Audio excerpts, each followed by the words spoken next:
प्रस्तावना. सामान्य माणूस आपलं दैनंदिन जीवन जगत असतो.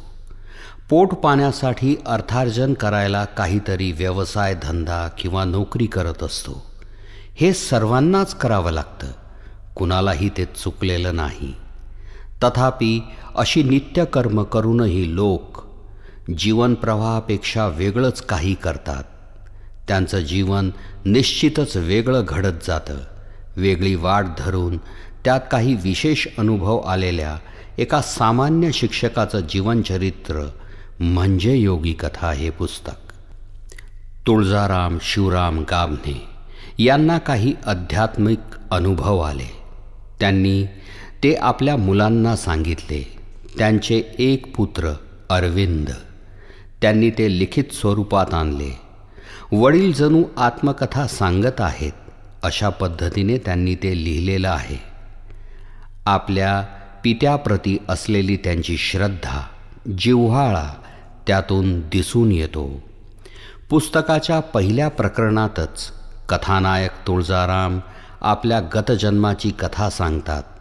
त्यांच्या सांगण्यानुसार सध्याचे वाशिम जिल्ह्यातील जीवन हे त्यांचा पुनर्जन्म असून गतजन्मात ते गंगा नदीच्या किनारी राहत असत. गंगा नदीत बुडत असताना त्यांना काही साधू सदृश्य व्यक्तींनी वाचविले. त्या साधूंच्या कुटीत त्यांना एका महातेजस्वी साधूचे क्षणभराचे दर्शन लाभले. पुढे त्यांचा दक्षिण भारतात येत असताना मृत्यू झाला आणि 1938 सालातल्या सप्टेंबर महिन्याच्या 1 तारखेला त्यांचा पुनर्जन्म झाला.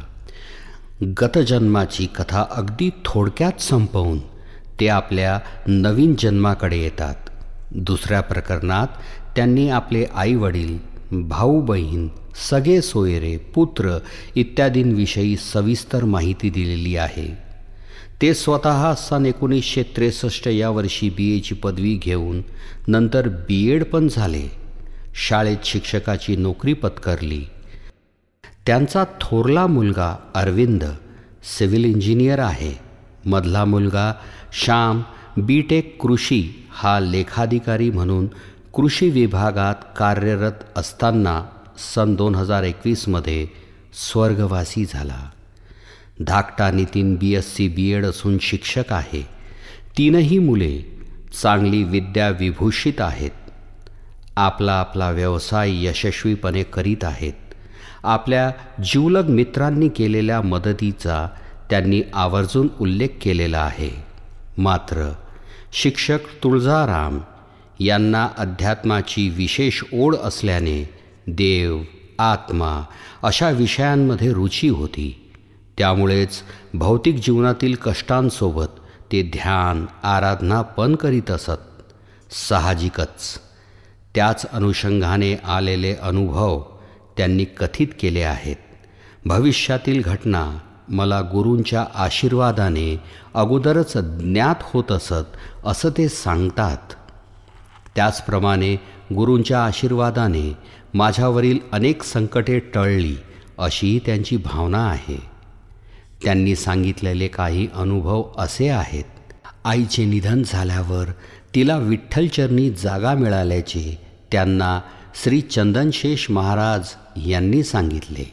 बाह्य मानवी शक्तींवर विश्वास नसल्याने मुळे नावाच्या मित्राला वैराग्यमूर्ती वासुदेवराव देवळे यांनी भूताचे दर्शन घडविले. चंदनशेष महाराजांनी साप चावलेल्या माणसाला बरे केले. कथानायक तुळजाराम यांनी सांगितलेला एक अनुभव अचाट करणारा आहे. आकाशातून एक नील नाग प्रखर प्रकाश रूपाने आला. त्याने माझ्या दंडाला दंश केला आणि परत गेला. पण त्याची शक्ती त्यांच्या शरीरात प्राप्त झाली. एकदा त्यांना देवी तुळजाभवानीची मूर्ती शेतातून जाताना दिसली. त्यांनी तिची स्थापना शेतात बांधलेल्या मंदिरात केली. त्यांना श्री विठ्ठल मूर्ती शेतात मिळाली. त्यांनी विठ्ठल रुक्मिणीचे मंदिर शेतात बांधले. त्यानंतर कुटुंबाची प्रगती झाली असा त्यांचा विश्वास आहे.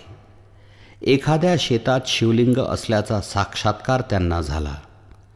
त्यांच्या अंगात विष्णूचा संचार होत असे. त्यांच्या पत्नीला पण नंतरच्या काळात आध्यात्मिक शक्ती प्राप्त झाली. 12 मे 2013 रोजी त्यांचा कर्करोगाने मृत्यू झाला. तो त्यांनी आधीच पाहिला होता असे त्यांचे चिरंजीव लिहितात. शिक्षक तुळजाराम गाभणे यांनी असे अनेक अनुभव कथन केले आहेत. जनसामान्यात अशा आध्यात्मिक अथवा बाह्यमानवी अनुभवांवर सहसा विश्वास बसत नाही.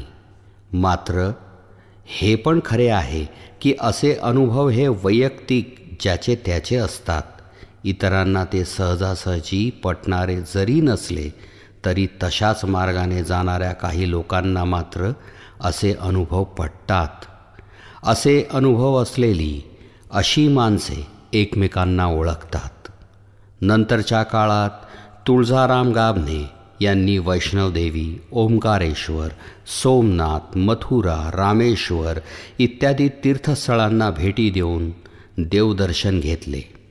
एकंदरीत पाहता एका सर्वसामान्य शिक्षकाने आपली सामाजिक कौटुंबिक जबाबदारी सांभाळून ईश्वरप्राप्तीसाठी जी काही साधना केली त्यातून त्यांना वैयक्तिकरित्या जे आध्यात्मिक अनुभव आले त्यांची कथा म्हणजे योगी कथा.